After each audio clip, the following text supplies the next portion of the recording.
Alright guys, TacticalRab back again today. I hope you're all doing well and enjoying your day so far. And yesterday, Optic Chicago got their best result of the entire season, a Game 5 Round 11 victory up against Atlanta FaZe. Pretty phenomenal scenes. And of course, so far this season, when they haven't been having the results they expected, their coaching staff, the likes of Sender, getting a little bit of a difficult time. People talking a few days ago on the flank, the fact that a lot of these teams right now don't even respect their coaching staff. Scump kind of thought that maybe they were talking about Optic, and he will completely disagrees with the statements they are making. And take your thoughts in the comment section below. Like if you guys enjoyed the video, subscribe if you are new as always, I greatly appreciate it. Already have the channel, thank you very much indeed for doing that. Just wanted to start off with this, with some pretty interesting stuff to be honest for standoff, that you guys might be able to, well, take into your gameplays and league play or whatever. The fact that a lot of these first bloods come over by the boxes area, but 12 out of the 14 engagements between boxes and the other situations have actually gone in the favour of the guys on the offensive side. So maybe if you're over by the playground, you want to make it so you don't actually die to that so easily. You can see right here, for example, Priestahh hops up here and takes down Gunless. These are the type of engagements that happen there quite often. And as you can see right here, all first bloods drawn from boxes. Relevant Stats just went through and put together every single first blood which happened on this map. Honestly, like, this goes out of control.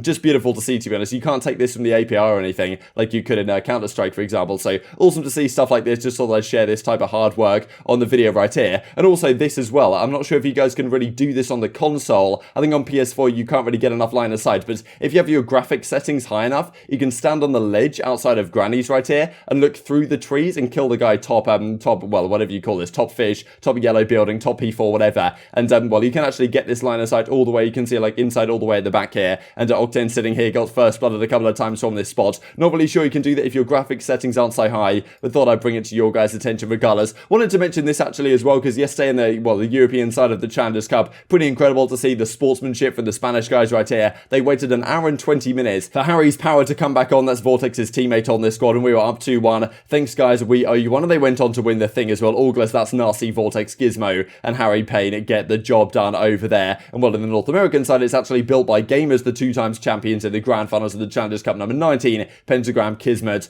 GodRx, and KC Panda get the job done in the North American side. It was actually Vertex in the APAC side who got the job done here. Predators are filling certainly some names here that you might want to keep your eyes on going forwards if, well, some of these organizations look outside of North America for their talent. Let's talk about this series then, right? So Envoy was absolutely out of control yesterday. There's no doubt about that. He was playing out of his mind. And it has been really interesting to say, because I'm pretty sure Sender said recently on some sort of Optic pre-show that he's been looking at Simp and aBeZy and how they play. Always on top of each other, being super aggressive, taking early chows, and kind of said to his guys, Envoy and Scump, the two SMGs on Optic Chicago, that they should do something kind of similar. Yesterday we saw some, well, different levels out of Envoy, to be honest. Not only was he running around the map and taking the flanks, he certainly was doing that as well and finding himself in great positions, but he was also being super confident and super aggressive, taking first spot options, which really, we haven't seen from Envoy too much. Usually Envoy and Scump are kind of separate, they play their own thing, but in the respawns they looked super coordinated, and in the search and destroy, Envoy was really willing to take chows and, well, to get aggressive and, well, lead out his entire team. And that was something which maybe has stemmed from the coaching staff. Of course, well, it's tough to say. We've talked a fair bit this season, the fact that, like, Atlanta FaZe, not only do they have 4 of the most talented players in the game, but they also have a coaching staff of 4. They have an analyst in easyMac, they've got Crowder, of course, their main coach, they've got RJ, they've got Tupac Thuglord as well, being their search and destroy analyst, so a lot of stuff over there. Whereas the Optic guys pretty much only have Sender, and there's been some talk about, okay, do they actually respect Sender's opinion? Do they listen to him as much as they could do, at least when they were streaming scrims? But it's obviously harder to say nowadays when no scrims are being streamed, but that's the thing with Optic, right? Like, there's, because they have the biggest fan base, they're like,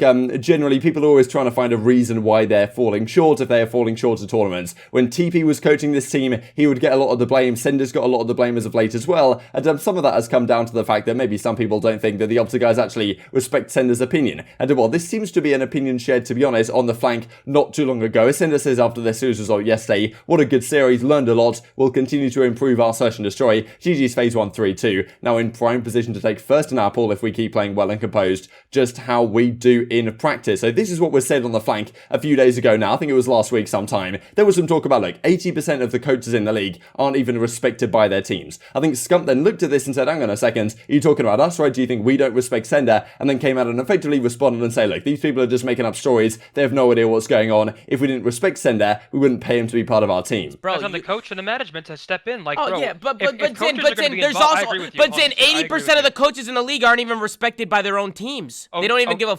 I mean, listen, I think just like anything, there's good players, there's bad players, there's good coaches, there are not so great coaches. But I mean, like, to put it all on players, like, coaches have, I think, a way bigger role in this day and age than they would a year or 2 years ago, right? It used to be player ran. Depends on the coach. Now you at least have coaches.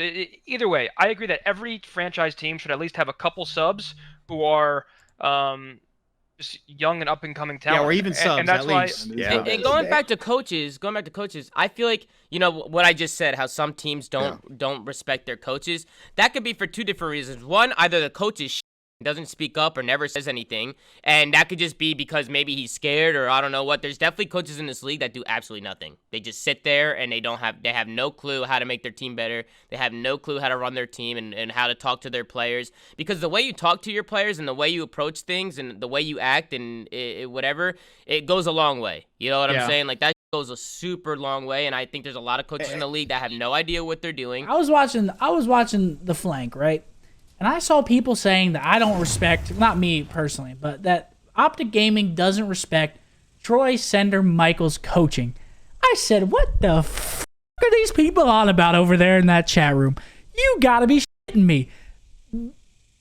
First of all, people haven't seen us team scrim in months. Months and months and months. It's probably been like 3 months at this point. I said, what the f*** are these guys going off of over there in that chat? Do they have a bug? Do they have a wire? I was like, bro, some of these people they just talk. They don't know what the fuck's going on. They just talk. I was like, if you think that we didn't respect our coach, do you think we have him as a coach, or do you think he would just be there? Do you think he would just be there on a salary to just be there?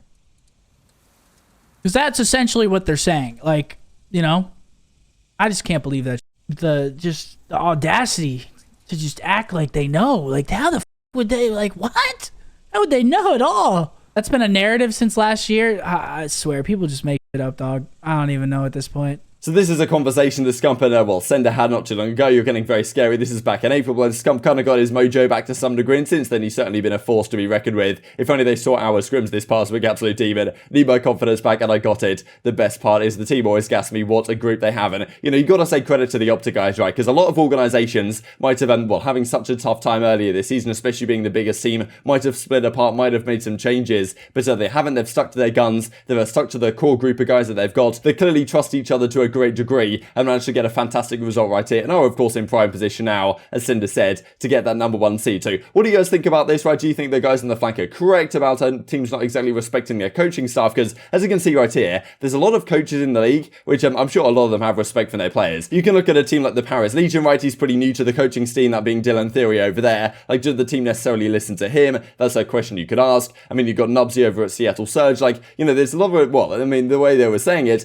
80% of teams don't even respect their coach. I think Mutineers have some good respect for it. Sure, I'm sure the Dallas guys do for Rambo, but outside of that, it's somewhat tough to say. I'm sure they do for Jacob as well. So I imagine the 80% thing is somewhat exaggerated. But for Los Angeles Grillers, for example, they were talking about the fact that they don't even get to make a lot of the decisions on the team. They basically have no say. It's the coaches that decide who comes in and out of the team, which is probably going to frustrate them to some great degree as well, I would indeed imagine. So certainly I'm sure some of these teams don't respect their coaching staff and don't believe that actually they are adding to the impact in the team. And I think there was something that Optic fans felt a little bit about the Optic team earlier this season, but maybe that was just because that when like Scump and Co was streaming their scrims earlier on, like instead of maybe listening fully and being super engaged with what Sender was having to say after the maps concluded, they were looking at the chat and thanking people for subscriptions and this type of stuff. And that's one of the reasons why streaming scrims can be a negative, is because you're not fully focused on what your coach and the rest of the team is having to say after a map. You're kind of focused on other things as well. And so interesting discussion nonetheless, but it was still good to see Optic having results, and good to see, because I feel bad when like Sender gets a load of hate after they lose matches, right? Because it's certainly not his fault when things go wrong for this team. He seems to know what he's doing over there, and cool to see that Scump has his back, and certainly they seem to respect him to a great degree. Let's talk about the games then for this week. Just wanted to bring up some highlights.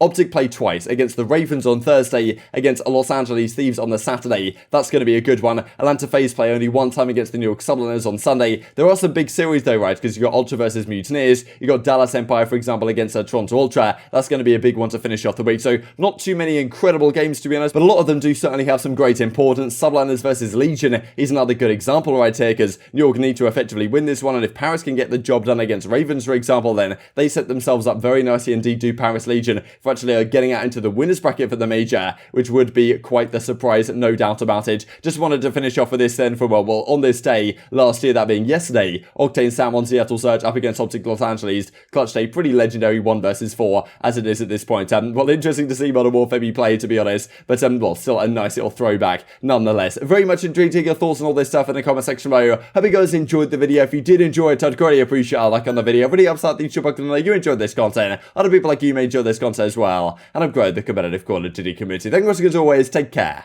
and I will see you next time. Alone. Bomb goes down. Octane. Nice shots. He gets the second. 13 seconds left. Drazah's got to go for the arm. Quavo could cover him.